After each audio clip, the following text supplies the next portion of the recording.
Hey guys, we're gonna do a quick walk around here on this Willys. It's been fully restored. This thing is super clean. You can see from the underside photos, it's super clean underneath as well.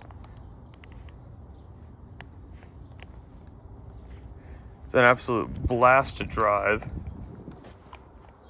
We're gonna post a driving video here shortly.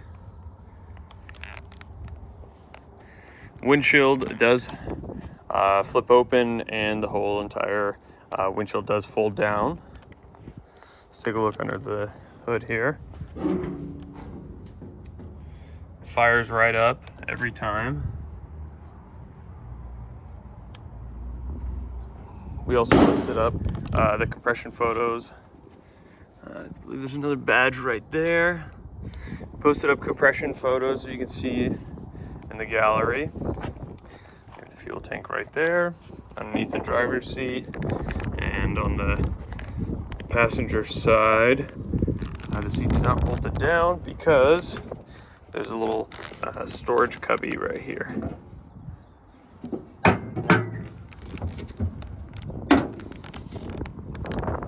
back seat does come out. Let me know if you have any questions. You can leave a comment down below or use the contact seller button.